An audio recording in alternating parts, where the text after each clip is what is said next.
माँ, तुम अभी इसी वक्त अपने घर चली जाओ। अचानक मिष्टी का बदला हुआ रूप देख अंजलि जी हैरान थी। अरे बेटा, ये क्या कह रही है तू? मैं घर कैसे जाऊंगी? मेरा मन नहीं लगेगा। तू मेरी चिंता मत कर, मैं ठीक हूँ। माँ, मुझे आपकी चिंता नहीं है, क्योंकि आपका जो व्यवहार है वो औरों को चिंता में डालने वाला है।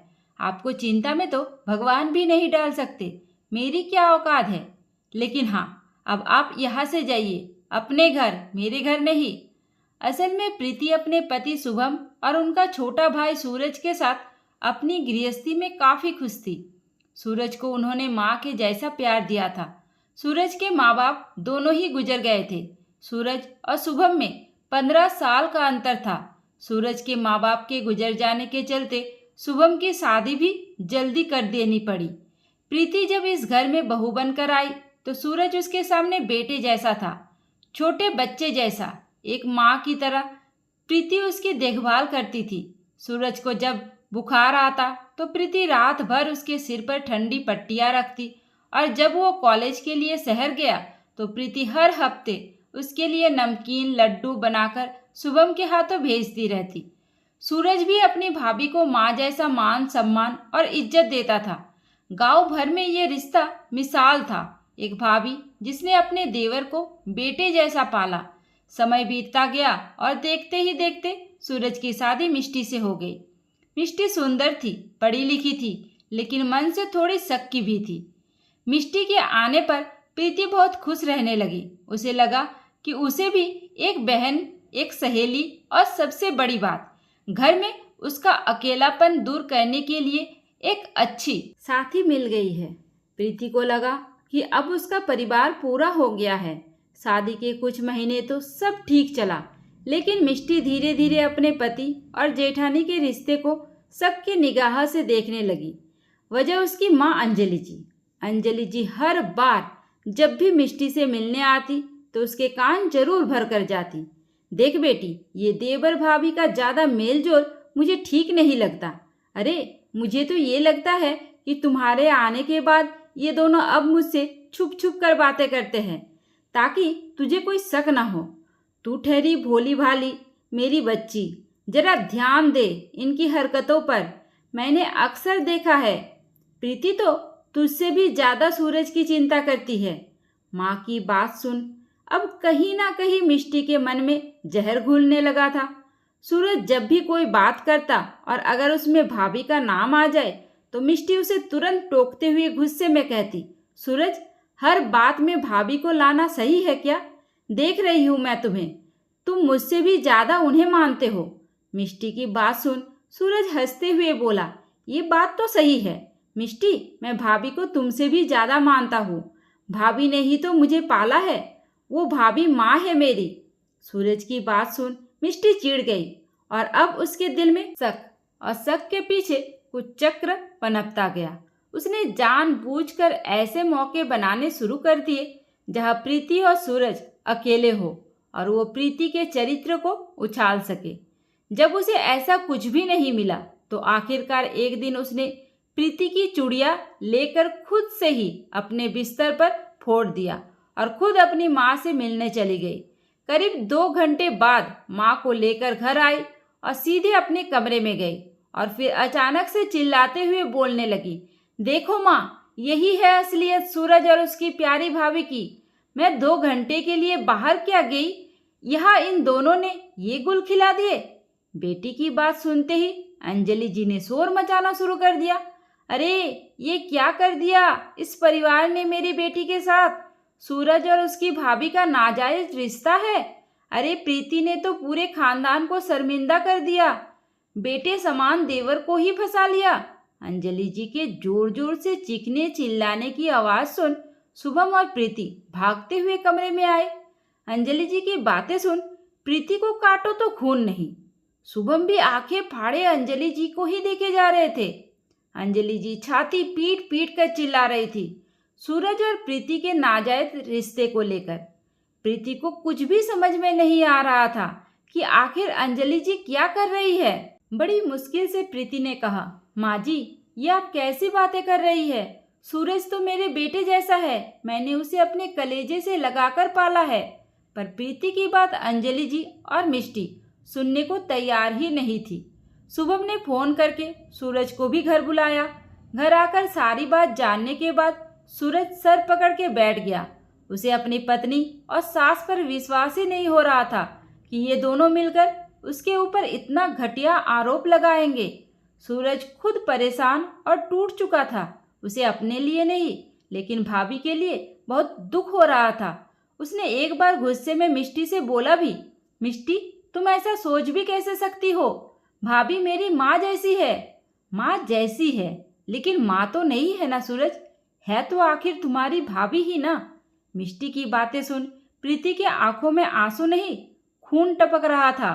प्रीति अंदर ही अंदर टूट चुकी थी। बड़ी मुश्किल से उसने कहा, मेरे लिए सूरज बेटे जैसा है। अगर मेरे कारण मेरे परिवार की इज्जत पर आँच आई तो मैं खुद को खत्म कर लूंगी। प्रीति की बात सुन अंजलि जी ने धीरे से मिष्टी को इशारा किया तो मिष्टी गरजते हुए बोली, भाभी आप ये अपना नाटक कहीं और जाकर फैलाइएगा। आप चाहे जिए या मरे, मुझे उससे कोई लेना देना नहीं है। मैं बस इतना चाहती हूँ कि हमें हमारा हक हर हिस्सा दे दीजिए ताकि मैं अपने आप को और अपने पति को आपसे दूर रख सकूं। बस। देखते ही देखते उस परिवार के, उस घर के, उस रिश्ते के दो टुकड़े हो गए। शुभम भी अच्छी तरह से समझ गए कि ये सब किया कराया अंजलि जी का है। उन्होंने प्रीति को समझाते हुए कहा, प्रीति शांत रहो, ये सब मिष्टी नहीं बोल रही बल्कि अंजलि जी बोल रही है। जब से अंजलि जी के कदम इस घर में पड़े हैं तब से हमारा पूरा परिवार ही बिखरने लगा है। आगे और बेइज्जती का सामना ना करना पड़े इसलिए अच्छा ही है कि हम अलग ही हो जाए। सूरज और मिष्टी प्रीति से अलग तो हो गए लेकिन उनका रिश्ता पहले जैसे नहीं रह गया था। सूरज अब हर वक्त चुप रहने लगा था, ज्यादा से ज्यादा समय ऑफिस में बिताने लगा। मिष्टी उसकी एक आवाज सुनने को तरस जाती। देर रात को सूरज घर आता और चुपचाप जाकर कमरे में सो जाता। कभी खाना खाता, कभी खाना नहीं भी खाता। मिष्टी को अब उसका प्यार नहीं, उसका सन्नाटा डराने लगा था। इधर अंजलि जी भी अपना बैग लेकर बेटी के घर आ गई थी क्योंकि वो भी अकेली ही रहती थी। पति थे नहीं, ले देकर जो भी थी मिष्टी ही थी। धीरे धीरे समय निकलता गया। सूरज ने जैसे खुद को पूरी तरह से खत्म करने का मन बना लिया था। अब वो 2-3 दिन तक घर में कुछ खाता ही नहीं। पूरे दिन ऑफिस में मेहनत करता, कभी कभी तो रात भर ऑफिस में जागता रह जाता और घर आने का नाम ही नहीं लेता, जिसके चलते सूरज की सेहत पर इतना बुरा असर पड़ा कि एक दिन जब ऑफिस से घर आ रहा था तो रास्ते में ही वो चक्कर खाकर गिर पड़ा, जिससे उसका सर फट गया और सर से बहुत खून निकला। जैसे तैसे सूरज को अस्पताल में एडमिट कराया गया। खून ज़्यादा निकल जाने की वजह से उसे खून की सख्त ज़रूरत थी। डॉक्टर ने खून का इंतजाम करने के लिए बोल दिया था और जांच में पता चला कि सूरज मानसिक रूप से काफ़ी परेशान रहता था। तनाव के चलते उसकी बीपी हमेशा बढ़ा ही रहता था। ऊपर से करीब 2 महीने से ठीक से ना खाने पीने की वजह से, टेंशन से और अंदर ही अंदर खुद से लड़ने से, घुटन के चलते सूरज काफ़ी कमज़ोर भी हो गया था। सूरज की हालत जान मिष्टी पागल हो गई थी। उसके आगे पीछे कोई भी दिखाई नहीं दे रहा था। माँ के साथ ही अस्पताल में पड़ी रहती, लेकिन जैसे ही ये खबर प्रीति और शुभम को मिली, दोनों ही भागते हुए अस्पताल जाने लगे। तो शुभम ने प्रीति को रोकते हुए कहा, नहीं प्रीति, तुम मत जाओ। मैं नहीं चाहता कि वो घटिया औरत फिर कोई नाटक करे। शुभम की बात कहीं ना कहीं प्रीति को भी सही लगी। मन मारकर कलेजे पर पत्थर रखकर वो रुक गई और भगवान के सामने बैठ सूरज की जिंदगी की भीख मांगने लगी, रोने लगी। शुभम जैसे ही अस्पताल पहुंचे तो वहां पर हल्ला मचा हुआ था। मिष्टी पागलों की तरह इधर उधर फोन मिला रही थी, साथ साथ लगातार रोए भी जा रही थी। अंजलि जी के चेहरे की हवाइयाँ उड़ी थी। जब शुभम ने मिष्टी से पूछा तो मिष्टी रोते हुए बोली, भैया डॉक्टर ने इमरजेंसी में खून मांगा है। सूरज का खून बहुत निकल चुका है।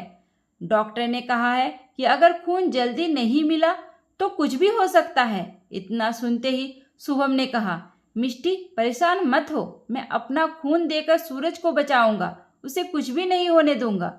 कहते हुए जैसे ही शुभम जाने लगे तो मिष्टी उन्हें रोकते हुए कहती है, नहीं भैया, डॉक्टर ने कहा है कि सूरज का ब्लड ग्रुप O+ है, जो हम में से किसी का नहीं है।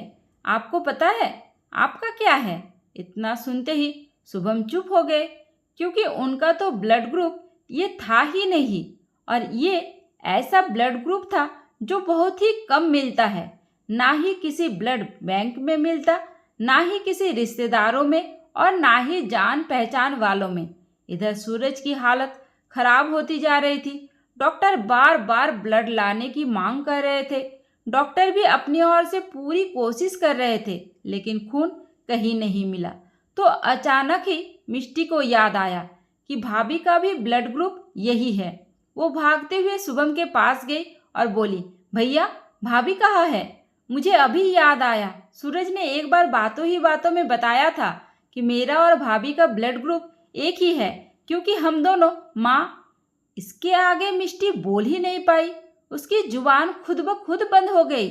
शुभम ने ध्यान से मिष्टी के चेहरे पर देखा, उसकी आंखों में आंसू थे। रोते हुए बोली, भैया, भैया, भाभी कहाँ है? भाभी को जल्दी बुलाइए, नहीं तो अनर्थ हो जाएगा भैया। मिष्टी की बात सुन शुभम ने गंभीरता से कहा, नहीं मिष्टी, प्रीति यहाँ नहीं आएगी। अगर प्रीति फिर से तुम्हारे और तुम्हारे माँ के सामने आई तो तुम दोनों फिर से उसका जीना मुश्किल कर दोगे। बड़ी मुश्किल से उसने खुद को संभाला है। सूरज को प्रीति नहीं, तुम्हारी माँ बचाएगी। अगर सूरज के जिस्म में प्रीति का खून दौड़ने लगा तो ना जाने तुम लोग फिर से प्रीति के ऊपर कौन सा घटिया आरोप लगा बैठोगे। इसलिए मैं तो प्रीति को बुलाने से रहा। शुभम की बातें सुन मिष्टी सर पकड़ के रोने लगी। शुभम की बात भी अपनी जगह सही थी। आखिर प्रीति किस मुंह से सूरज को खून देने भी जाए।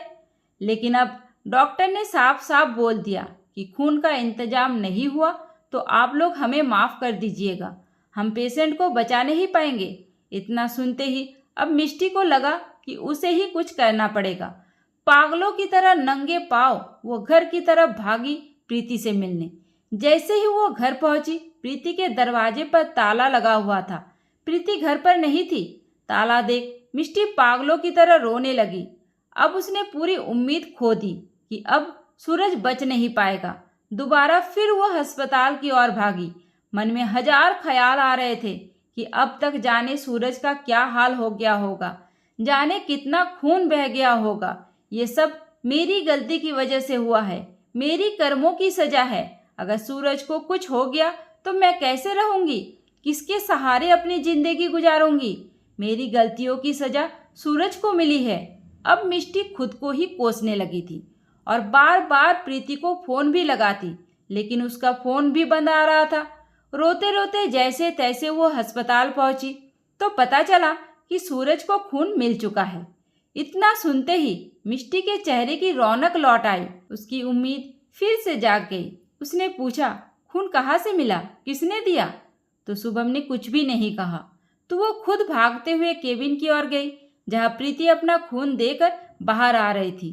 प्रीति को देखते ही मिष्टी फूट फूट कर रो पड़ी और माफ़ी मांगने लगी। भाभी, प्लीज़ मुझे माफ़ कर दीजिए, मुझसे बहुत बड़ी गलती हो गई। तभी शुभम जाकर प्रीति को सहारा देते हुए कहते हैं, चलो प्रीति, जितनी जल्दी हो सके यहाँ से चलो। मैं नहीं चाहता कि फिर से कोई बात उठे।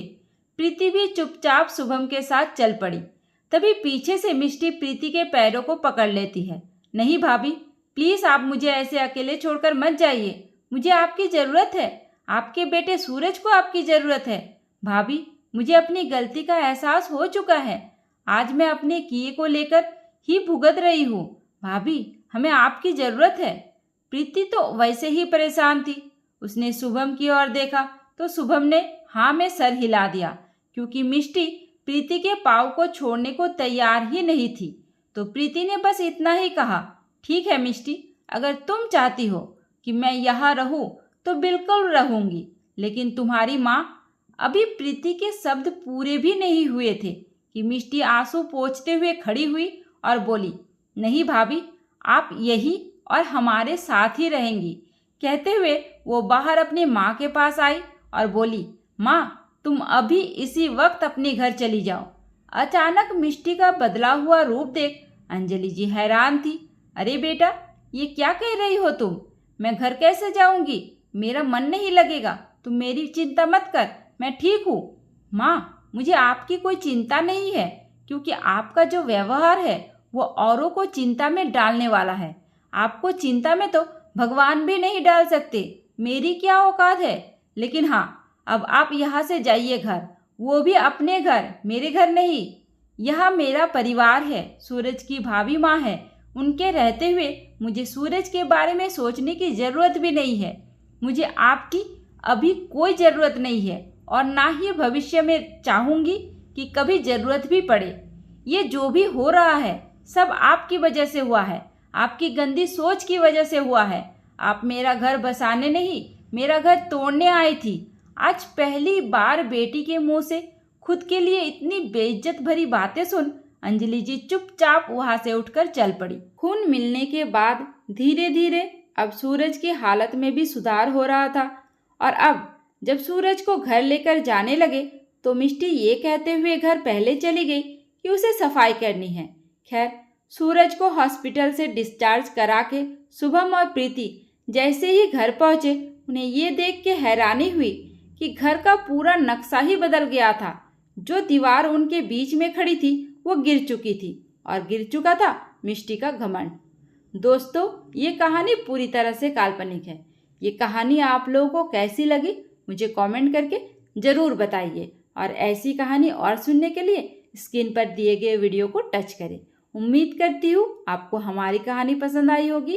कहानी पसंद आई है तो वीडियो को लाइक करें, चैनल पर नए हैं तो चैनल को सब्सक्राइब करें और हाँ, नोटिफिकेशन बेल को ज़रूर दबाइए ताकि अगली अपडेट सबसे पहले आपको मिले। धन्यवाद।